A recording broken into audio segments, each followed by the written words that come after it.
الحمد لله الحمد لله رب العالمين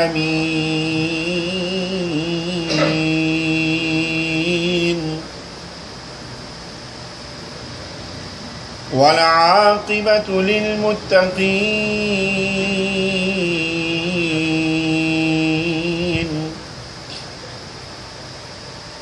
والصلاة والسلام على سيد الأنبياء والمرسلين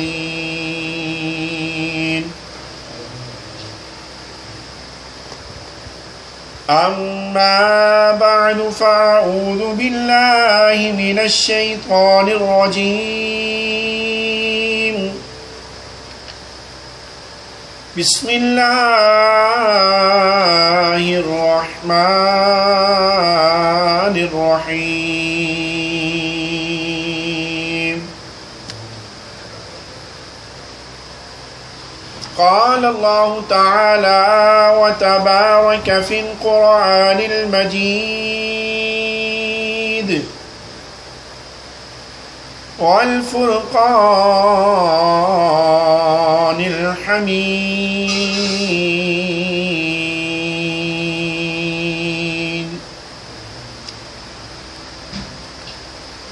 تبارك الذي بيده الملك وهو على كل شيء قدير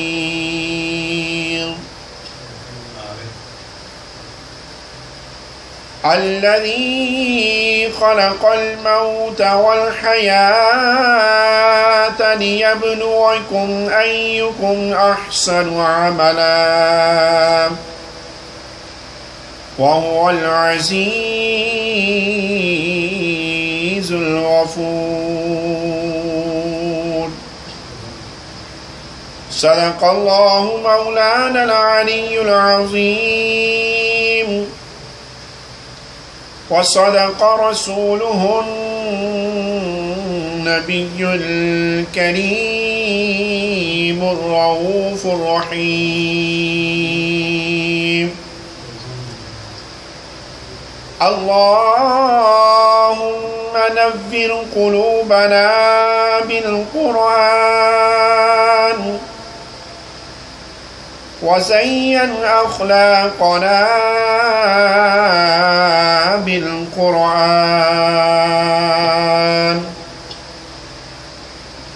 وأدخلنا الجنة بالقرآن ونجنا من النار بالقرآن قال الله تعالى وتبارك في شان حبيبه مخبرا وآمرا إن الله وملائكته يصلون على النبي يا أيها الذين آمنوا صلوا عليه وسلموا تسليما اللهم صل على سيدنا محمد وعلى آل سيدنا ومولانا محمد وبارك وسلم عليه اللهم صل على سيدنا محمد وعلى آل سيدنا ومولانا محمد وبارك وسلم عليه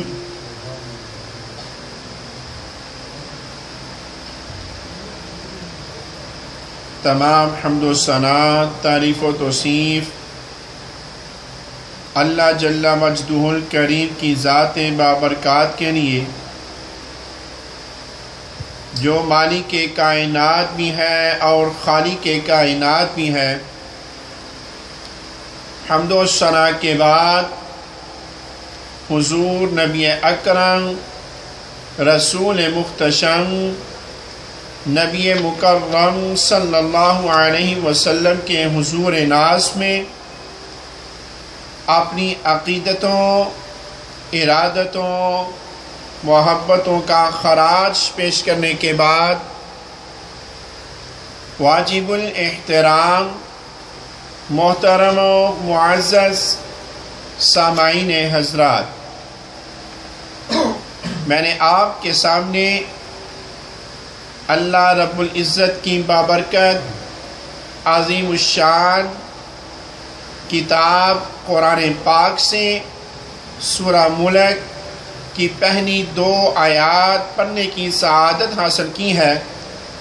اللہ پاک کی بارگاہ میں دعا کرتے ہیں کہ اللہ رب العزت حضور علیہ السلام کے تصدق کے ساتھ ہم سب کی آج کی اس حاضری کو قبول و منظور فرمائے۔ آج جمعۃ المبارک کی مختصر نشست کے اندر جو انشاءاللہ ہم بیان کریں گے اس کا موضوع ہمارا یہ ہے کہ حضور علیہ السلام کے دست مبارک کی برکت کیا ہے، کہ آقا علیہ السلام کے دست اقدس کی شان کیا ہے۔ آج کی اس مختصر نشست کے اندر انشاءاللہ ہم یہ قرآن اور حدیث پاک کی روشنی کے اندر یہ انشاءاللہ گفتگو کریں گے۔ اللہ رب العزت مجھے حق کی توفیق عطا فرمائے۔ اللہ رب العزت نے قرآن پاک کے اندر ارشاد فرمایا، تبارک الذی بیدہ الملک وہو علی کل شیء قدیر۔ فرمایا وہ ذات نہایت بابرکت ہے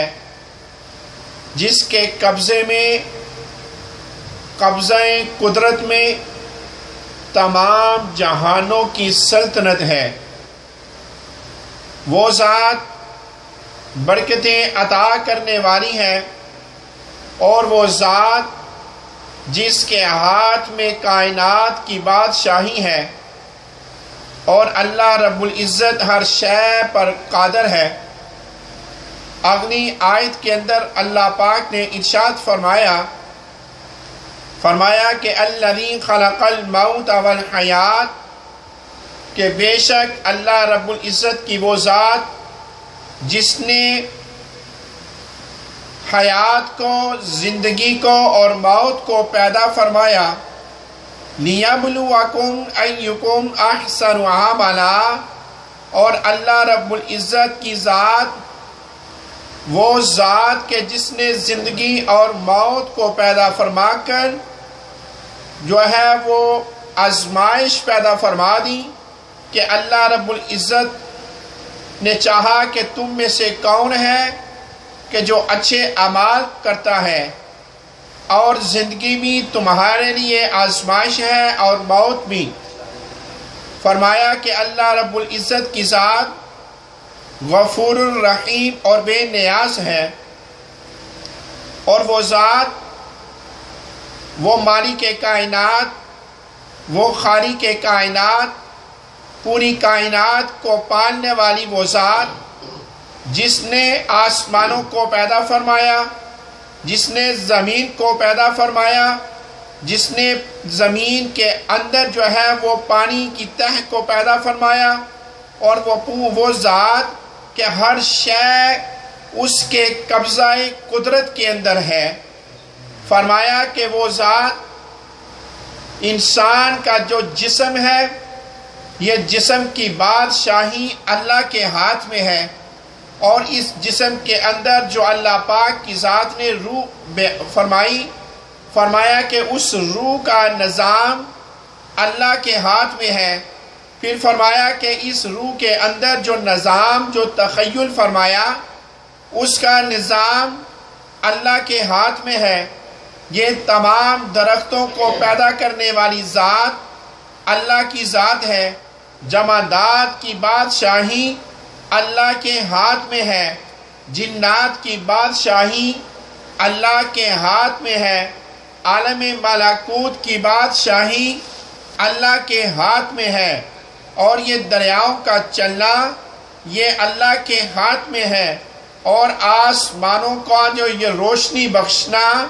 یہ اللہ کے ہاتھ میں ہے، اور یہ جب ستارے چمکتے ہیں تو ان کی چمک اللہ کے ہاتھ میں ہے۔ صحراؤں کا نظام اللہ کے ہاتھ میں ہے، سیاروں کا نظام اللہ کے ہاتھ میں ہے، اور پوری کائنات کی بادشاہی اللہ کے ہاتھ میں ہے۔ یعنی عالم بشریت کی بادشاہی وہ بھی اللہ کے ہاتھ میں ہے۔ عالم ملکوت کی بادشاہی اللہ کے ہاتھ میں ہے۔ دریاؤں کا چلنا یہ بھی اللہ کے ہاتھ میں ہے، اور تمام کائنات کا ذرہ ذرے کا مالک اللہ کی ذات ہے، اور پوری کائنات اس کے قبضہ قدرت کے اندر ہے۔ تو ہم نے عرض کیا کہ باری تعالیٰ تیرا ہاتھ کتنا بلند ہے، کیا ہم تیرے ہاتھ کی زیارت کر سکتے ہیں؟ یا اللہ ہم تیرے ہاتھ کو دیکھ سکتے ہیں؟ تو اللہ رب العزت نے قرآن پاک کے اندر ارشاد فرمایا کہ لوگوں، آج حدیبیہ کے مقام پر سب لوگ جو پہنچ جاؤ، وہ لوگ جو اللہ کے ہاتھ کی زیارت کرنا چاہتے ہیں، اللہ کا ہاتھ دیکھنا چاہتے ہیں، تو فرمایا اس مقام پر آپ اللہ کے نبی صلی اللہ علیہ وسلم ان کا ہاتھ دیکھ لو۔ جس نے اللہ کے نبی کے ہاتھ کی زیارت کرنی، اس نے حقیقت میں اللہ کے ہاتھ کی زیارت کرنی۔ اب یہ دیکھیں پوری کائنات کا ذرہ ذرہ اللہ کے ہاتھ میں ہے، لیکن جب اللہ رب العزت نے قرآن کے اندر واضح طور کے اوپر ارشاد فرمایا کہ لوگوں، اگر تم اللہ رب العزت کے ہاتھ کا دیدار کرنا چاہتے ہو تو پھر فرمایا کہ حدیبیہ کے مقام پر آؤ، اور جس اللہ کے نبی کے ہاتھ کی زیارت کر لو۔ جس نے اللہ کے نبی کے ہاتھ کی زیارت کر لی، اس نے حقیقت میں اللہ کے ہاتھ کی زیارت فرما لی۔ اب میں قرآن کی تفسیر قرآن سے کرنا چاہتا ہوں کہ مفسر بھی قرآن ہے اور مفسر بھی قرآن ہے۔ بیادہ الملک یہ بھی قرآن ہے، اور اللہ رب العزت نے ایک مقام پر فرمایا ید اللہ فوق ایدیہم، یہ بھی قرآن ہے۔ تو یہ ان دونوں جملوں کو، آیتوں کو جب سامنے ملا کر رکھیں تو اللہ رب العزت نے اس سے پتہ ترجمہ یہ بنا کہ خدا نے اپنا ہاتھ مصطفیٰ کے ہاتھ کو قرار دے دیا۔ خدا نے اپنا ہاتھ مصطفیٰ کے ہاتھ کو قرار دے دیا۔ ہم دنیاوی اعتبار کے ساتھ سمجھتے ہیں کہ حضور علیہ السلام کا ہاتھ دیکھنے میں تو ہماری طرح 5 انگلیاں عام ہاتھ ہے۔ حضور علیہ السلام کا ہاتھ ظاہری طور کے اوپر دیکھیں تو ان کا ہاتھ ہمارے ہاتھوں کی طرح ہے، لیکن حضور علیہ السلام کا ہاتھ اپنی حقیقت کے اعتبار کے ساتھ وہ کتنا بلند ہے۔ اللہ رب العزت نے فرمایا کہ محبوب صلی اللہ علیہ وسلم جس نے تیرے ہاتھ پر بیعت کر لی، اس نے اللہ کی بیعت کر لی، اس نے اللہ کی بیعت کر لی۔ اور حضور علیہ السلام کا ہاتھ اللہ کا ہاتھ، اور اللہ رب العزت خود فرما رہا ہے کہ میرا ہاتھ مصطفیٰ کا ہاتھ، اور ساری بادشاہیاں پھر کس کے ہاتھ کے اندر آ گئیں؟ اللہ نے خود فرمایا نا کہ نبی کا ہاتھ میرا ہاتھ، تو پتہ یہ چلا کہ پوری کائنات کی پھر بادشاہی اللہ نے اپنے محبوب کو عطا فرما دی، حضور علیہ السلام کو عطا فرما گئی، اور آج لوگ اختیار مصطفیٰ قرآن کی روشنی کے اندر پوچھتے ہیں کہ اللہ اختیار مصطفیٰ کیا ہے، اور یہاں پر اس بات کا ترجمہ جو ہے وہ اعلیٰ حضرت مجدد دین و ملت آپ نے ارشاد فرمایا کہ خالق کل نے آپ کو مالک کل بنا دیا، خالق کل نے آپ کو مالک کل بنا دیا۔ اور اگلی بات قرآن شریف کی آیت اور اس کی تفسیر توجہ کے ساتھ سماعت کریں۔ اللہ رب العزت نے قرآن پاک کے اندر ارشاد فرمایا وَمَا رَمَيْتَ إِذْ رَمَيْتَ وَلَكِنَّ اللَّهَ رَمَى، بے شک وہ لوگ جو آپ سے بیعت کرتے ہیں وہ حقیقتاً اللہ ہی کی بیعت کرتے ہیں، اور ظاہر دیکھنے والے یہی دیکھ رہے ہیں کہ حضور علیہ السلام نے کنکریاں کو پکڑا، اور کنکریوں کو پکڑنے کے بعد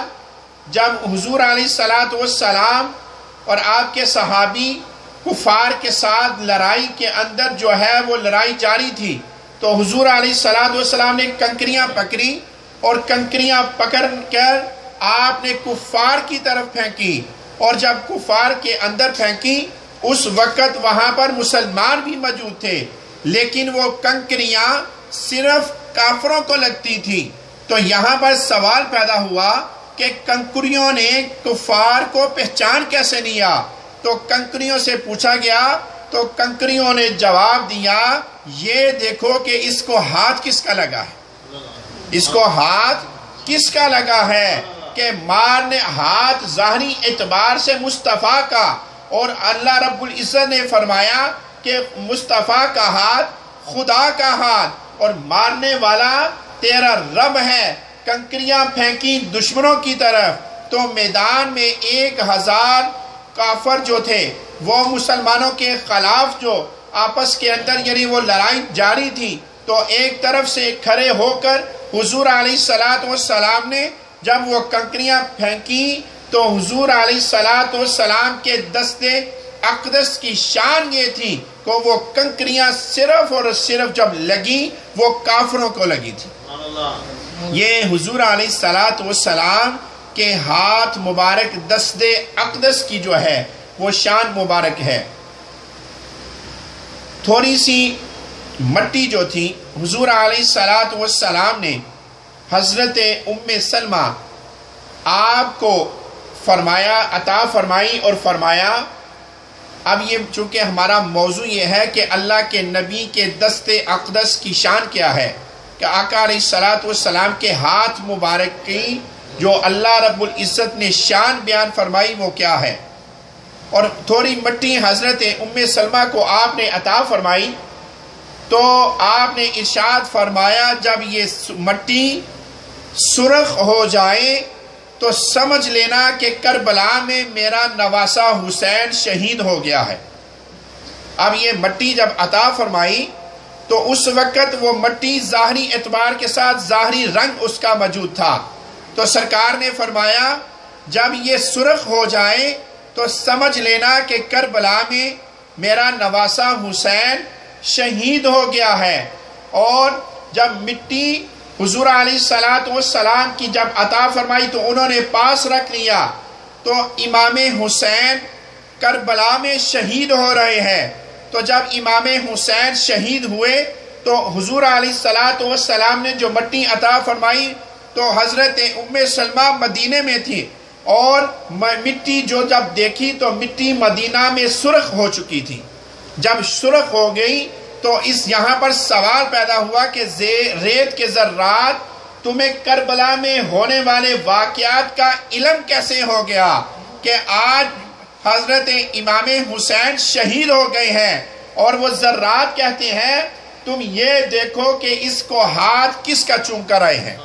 اس مٹی کو ہاتھ کس کا لگا ہے۔ تو ایک شاعر نے یہاں پر خوب فرمایا کہ وہ پتھروں کو شعور دیتے ہیں، حضور سے جو بھی مانگو وہ ضرور عطا فرماتے ہیں۔ اسی طرح اگلی بات اپنے ایمان کی پختگی کے لیے اور عقیدے کی درستگی کے لیے ابو جہل